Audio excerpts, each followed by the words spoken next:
नमस्कार जी, स्वागत सत्कार अभिनंदन राम राम जय श्री कृष्णा राधे राधे। कैसे हैं आप सभी? स्वस्थ मस्त तंदुरुस्त। चलिए, हम विश्व इतिहास की परिचर्चा कर रहे थे और विश्व इतिहास में हमने जर्मनी में नाजीवाद की परिचर्चा कर ली थी। उसका टेस्ट आपके कंडक्ट हो गया था। आज हम अगले विषय पर बात करने वाले हैं मेरे प्यारे साथियों। वो आता है इटली में पाशीवाद, फासिज्म इन इटली। ठीक है, तो टॉपिक डालिएगा, बहुत अच्छे से कुछ बातों को यहाँ पर कवर करिएगा। हम क्या पढ़ रहे हैं? हम पढ़ रहे हैं इटली में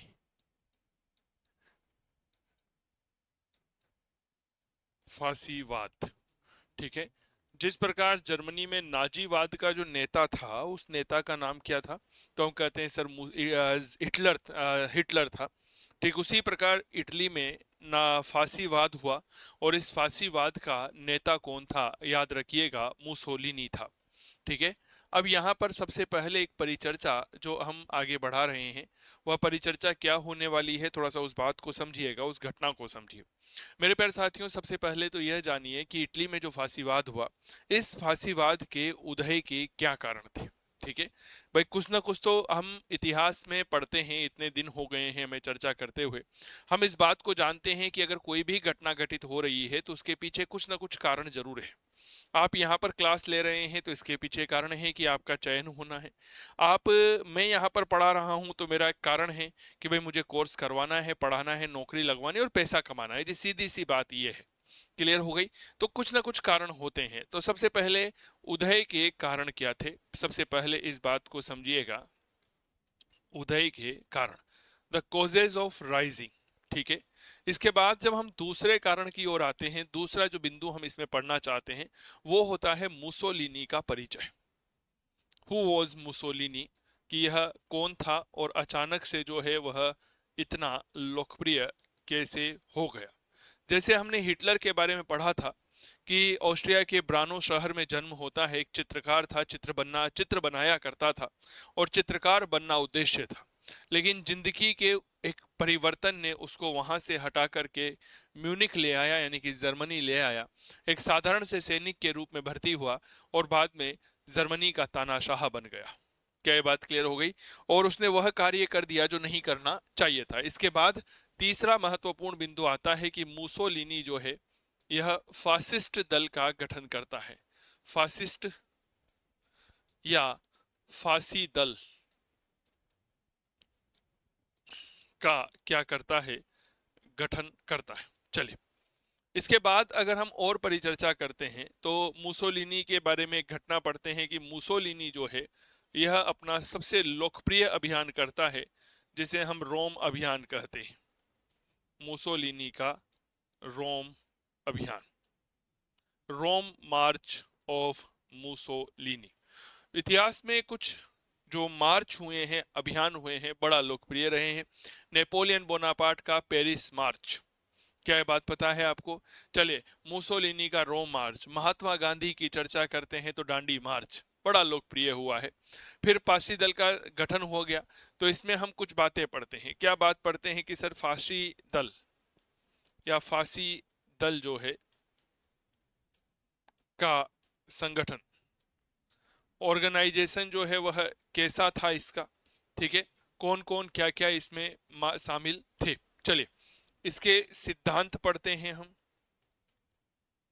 कि क्या क्या इसके प्रिंसिपल थे। इसके बाद हम पढ़ते हैं मुसोलिनी के बारे में कि मुसोलिनी की गृह नीति क्या थी। What was the home policy of Mussolini, इसकी गृह नीति जो है वह क्या थी। क्लियर हो गई क्या बात? मुसोलिनी की गृह नीति के बाद में मुसोलिनी की विदेश नीति भी पढ़ते हैं। यही प्रक्रिया तो हमने जो है वह हिटलर में दोहराई थी, आपको पता होगा। ठीक है, और इसके बाद हम पढ़ते हैं मुसोलिनी का पतन। किस प्रकार जो है वह मुसोलिनी का पतन हो जाता है। ठीक इसी प्रकार जिस प्रकार हमने हिटलर के बारे में पढ़ा था, एक बंकर में 30 अप्रैल 1945 को वह स्वयं आत्महत्या कर लेता है। क्या ये बात क्लियर हो गई क्या? चलिए जी, आगे बढ़े। तो उदय के कारण क्या थे, मुसोलिनी का परिचय यहाँ पर देखिएगा। फिर उसके बाद फाशिस्ट दल का गठन, मुसोलिनी का रोम अभियान, पासी दल का संगठन, सिद्धांत पढ़ी है, मुसोलिनी की गृह नीति, विदेश नीति और उसका पतन पढ़ी। इन सब चीजों को पढ़ने के बाद एक बार जो है ना वह हमें बहुत अच्छा लगता है। क्यों लगता है कि हमारा कंसेप्ट क्लियर हो जाता है। क्या मैं ठीक कर रहा हूं क्या? हमें यह पता लग जाता है कि हमें क्या पढ़ना होता है और क्या नहीं पढ़ना होता। इस बात को बहुत अच्छे से समझिएगा। चलिए, सबसे पहला बिंदु जो आपके समक्ष रखते हैं मेरे प्यारे साथियों, उसको जानिएगा। तो नंबर 1 लिखिएगा। क्या लिखिएगा? फांसीवाद के उदय के कारण। ठीक है, कि यहां पर जो फांसीवाद हुआ इटली में, फांसीवाद के उदय के कारण, the causes of the rising of fascism in Italy. ठीक है, क्या क्या ऐसे कुछ मूलभूत कारण थे जिनको हमें पढ़ना चाहिए। देखिए, सन 1919 में प्रथम विश्व युद्ध की समाप्ति के बाद पेरिस शांति सम्मेलन का आयोजन किया गया और उस पेरिस शांति सम्मेलन में इटली की उपेक्षा की जाती है। मामला समझिएगा, जब पहला विश्व युद्ध हुआ तो उसमें इटली जो है वह विजेता राष्ट्रों में शामिल था। ठीक है, यानी कि उसने मित्र राष्ट्रों के साथ युद्ध किया था। ठीक है, लेकिन पेरिस शांति सम्मेलन में राष्ट्रपति विल्सन के विरोध के कारण उसकी अफ्रीका में साम्राज्य विस्तार की जो महत्वाकांक्षा थी वह पूरी नहीं हो सकी। बेसिकली इटली जो है ना प्रथम विश्व युद्ध में मित्र राष्ट्रों के साथ क्यों लड़ा था, आइए उस मुद्दे पर पर्दा उठाते हैं। उसका उद्देश्य था कि मित्र राष्ट्र जीतेंगे, यह तो पहले से ही तय था। ठीक है, तो मित्र राष्ट्र जब लड़े तो इटली उनके साथ हो गया। इटली को लगा कि मित्र राष्ट्र जो है मुझे अफ्रीका में साम्राज्यवाद करने देंगे, यानी कि अफ्रीका में मुझे खनिजों का दोहन करने देंगे। लेकिन जब पेरिस शांति सम्मेलन हो रहा था तो इटली जो था उसने अपनी बात रखी। क्या बात रखी? कि भैया मुझे अफ्रीका में साम्राज्यवाद करना है, आप मुझे समर्थन करिए। लेकिन अमेरिका का जो राष्ट्रपति था वुडरो विल्सन, जिसने 14 सूत्रीय सिद्धांत दिया था, उसने विरोध करना शुरू कर दिया। जी नहीं जी ना, हम आपको ऐसा नहीं करने देंगे। तो उसकी जो महत्वाकांक्षा थी वह पूरी नहीं हो पाई। तो हम जिस उद्देश्य के लिए कार्य करने लगते हैं, अगर वो उद्देश्य पूरा नहीं हो पाता है तो फिर मजा नहीं आता है। आप यहाँ पर अफ्रीका का नक्शा इटली का नक्शा देख रहे होंगे। ठीक है, यहाँ पर थोड़ा सा देखिएगा। अगर हम यहाँ पर बात करते हैं तो फ्रांस नजर आता है, स्विट्जरलैंड है, ऑस्ट्रिया है, स्लोवेनिया है, क्रोशिया है, बोस्निया है। ठीक है, और यह आपका इटली है। इटली के राज्यों में सार्डिनिया, सिसिली आपको नजर आ रहा होगा। इधर डेलेडोरन है, इधर वेनेशिया है, इधर क्रोनो है, मोंटे है। ठीक है, कहीं सारे हैं। तो ये सब चीजें हमें इटली के बारे में बताती है। ठीक है, चलिए। तो सबसे पहला कारण क्या होता है? पेरिस शांति सम्मेलन में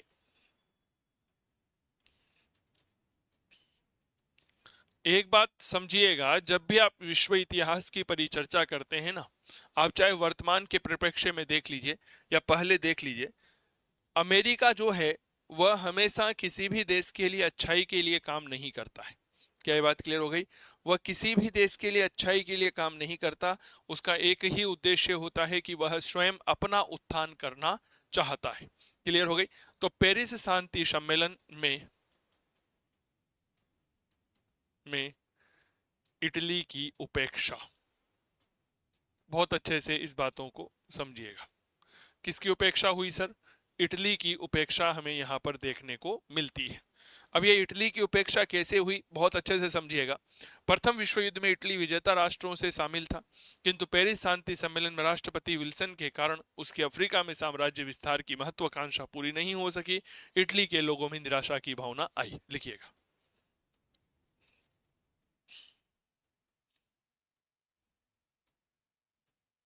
प्रथम विश्व युद्ध में इटली विजेता राष्ट्रों में शामिल था।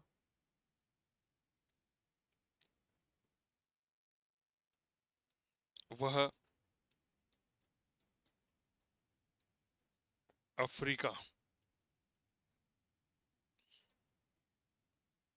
में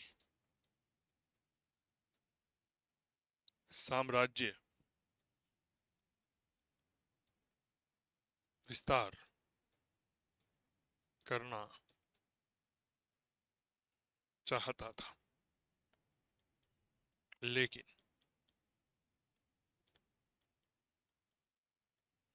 पेरिस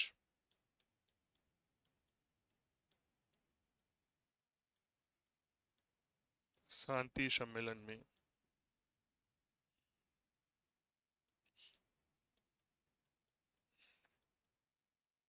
अमेरिकी राष्ट्रपति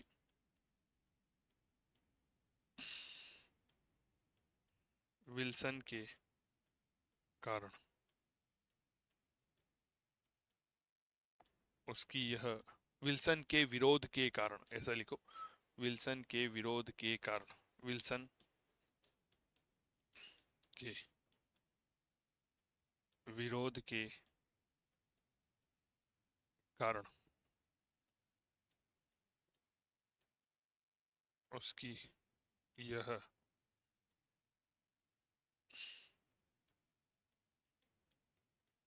महत्वाकांक्षा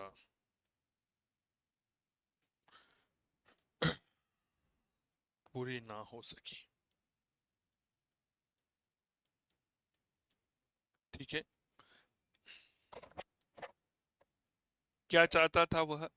अफ्रीका में साम्राज्य विस्तार चाहता था। इटली विजेता राष्ट्रों के साथ था। पेरिस शांति सम्मेलन में विल्सन ने विरोध किया। ये बात याद रखिएगा। ठीक है, आज एक बात बताइए, आप क्या चाहते हैं? आप ये नहीं चाहते कि एक दिन रात को 8 बजे प्रधानमंत्री नरेंद्र मोदी जी मंच पर आए, भाषण दें, भाइयों बहनों, आज रात्रि 12 बजे से पाकिस्तान भारत का अभिन्न अंग होगा। ईमानदारी से दिल पर हाथ रख करके बताओ, आप ऐसा चाहते हो नहीं चाहते? प्रत्येक देशवासी ऐसा चाहता है कि आस पड़ोस के देश जो है यह उसके देश के अंग बने। तो क्या इटली की जनता जनता ऐसा नहीं चाहती थी क्या कि इटली जो है वह अफ्रीका में साम्राज्य विस्तार करे? हाँ या ना का जवाब दो। अरे जब राष्ट्रपति विल्सन ने अफ्रीका में साम्राज्यवाद के का इटली का विरोध किया ना, तो इटली की जनता को लगा कि यह तो हमारे सपने थे जो चूर चूर हो गए। फिर वहां पे गाना गाया गया, दिल के अरमां आंसुओं में बहे गए। इस तरह का गाना जो है वो वहां पर गाया गया। अब कल्पना करें एक बार, जस्ट इमेजिन कि क्या कंडीशन रही होगी इटली के लोगों की, कि उसकी जो स्थिति थी वह खत्म कर दी गई और साम्राज्य विस्तार का जो सपना था वह खत्म हो गया। अमेरिका इटली के लोगों में मित्र राष्ट्रों के प्रति द्वेषता की भावना आ गई और इटली की सरकार का जो कमजोर चरित्र था वह जनता के समक्ष आ गया कि यह सरकार निकम्मी है, यह हम जनता के हितों के लिए कार्य नहीं कर सकती। क्या ये बात क्लियर हो गई? सर इसके बाद जब प्रथम विश्व युद्ध में, देखो कभी भी युद्ध होगा, हम इतिहास विषय के विद्यार्थी हैं तो आप इस बात को समझते हैं, जब कभी भी युद्ध होगा ना, तो यह तय मान के चलिएगा कि हमेशा नुकसान ही होगा। क्या आप समझ रहे हैं? हमेशा यह मान के चलिएगा नुकसान ही होगा, चाहे वो विजेता राष्ट्र हो चाहे पराजित राष्ट्र हो। इटली भले ही मित्र राष्ट्रों की तरफ से प्रथम विश्व युद्ध में शामिल हो गया, लेकिन इस वजह से आर्थिक स्थिति कमजोर हो गई, बेरोजगारी में भारी वृद्धि हो गई, उद्योग धंधे बंद हो गए, व्यवसाय खत्म हो गया, जनता में तत्कालीन सरकार के प्रति निराशा थी और मुसोलिनी एक उम्मीद बन करके यहां पर आया। तो लिखिएगा प्रथम विश्व युद्ध का प्रभाव। नंबर 2, प्रथम विश्व युद्ध का प्रभाव। आज एक बात बताइए, अगर आपको सरकार जो है वह नौकरी नहीं देती है तो आपके मन में भी द्वेषता की भावना आएगी या नहीं आएगी? अरे बोलो, आएगी या नहीं आएगी? बिल्कुल आएगी सर, स्वाभाविक बात है, आना भी चाहिए, नहीं क्यों आएगी? ठीक है ना? तो हम भी क्या करेंगे, सरकार के खिलाफ विद्रोह करने की एक योजना बनाएंगे। लिखिएगा, फर्स्ट वर्ल्ड वॉर में, फर्स्ट वर्ल्ड वॉर की वजह से, की वजह से इटली, अब तो इटली की बात करेंगे, ठीक है, लिखिएगा इटली की आर्थिक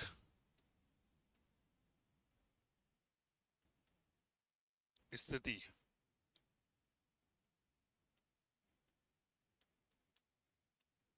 कमजोर हो गई। परिणामतः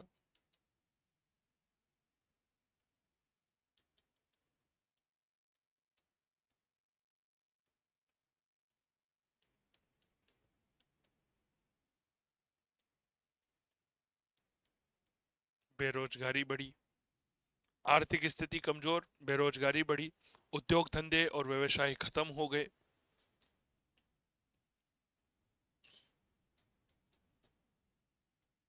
उद्योग धंधे व व्यवसाय खत्म हो गए।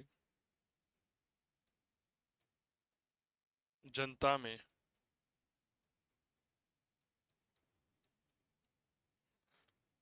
तात्कालिक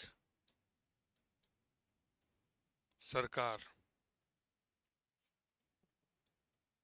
के प्रति विरोध की भावना जागृत हुई।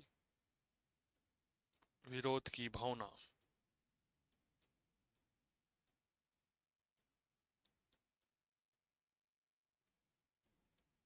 जागृत हुई। इस परिस्थिति में, इस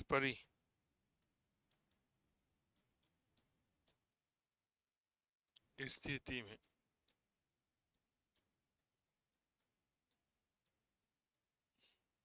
मुसोलिनी उम्मीद की किरण दिखाई दिया।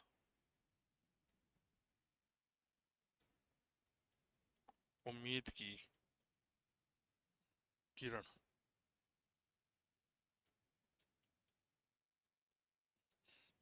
दिखाई दिया कि अब तो मुसोलिनी ही कुछ बचा सकता है, वही कुछ कर सकता है, बाकी और कोई नहीं कर सकता। क्लियर हो गई। तो कई सारी समस्याएं जो हमें यहाँ पर देखने को मिलती है। चलिए, तीसरा कारण देखिएगा। इटली में एक आंदोलन हुआ था जिसे हम कहते हैं फेशियो आंदोलन। अब फेशियो क्या था? तो इटली में जमींदार पूंजीपतियों, बुद्धिजीवियों द्वारा स्थापित एक संगठन था जिसका नेतृत्व मुसोलिनी को मिला। ठीक है, तो यह फेशियो आंदोलन थोड़ा सा याद रखिएगा, हेडिंग डालिएगा, डेट इज फेशियो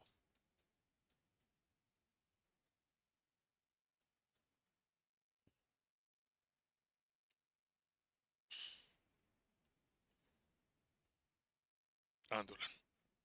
ठीक है, फेशियो आंदोलन ये काफी उपयोगी है। फेशियो आंदोलन क्या था? तो मूल रूप से जो इटली है, ठीक है, इस इटली में जमींदारों, जो पूंजीपति है, बुद्धिजीवियों हैं, इनके द्वारा स्थापित एक संगठन है। तो सबसे पहले फेसियो क्या है, इसको समझो। यह इटली में पूंजीपतियों, यानी कि जो इटली के धनवान लोग थे,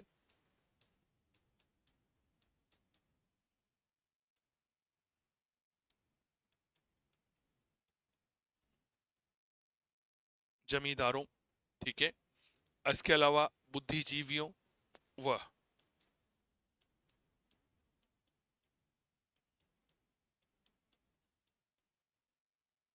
जो इटली के बुद्धिजीवी वर्ग थे, इनके द्वारा स्थापित एक प्रकार का संगठन था।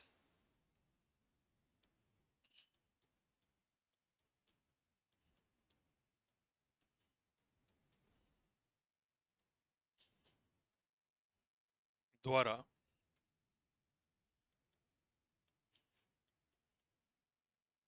स्थापित संगठन था।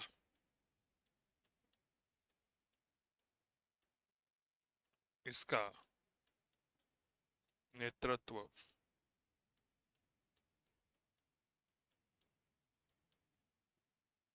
मुसोलिनी को मिला।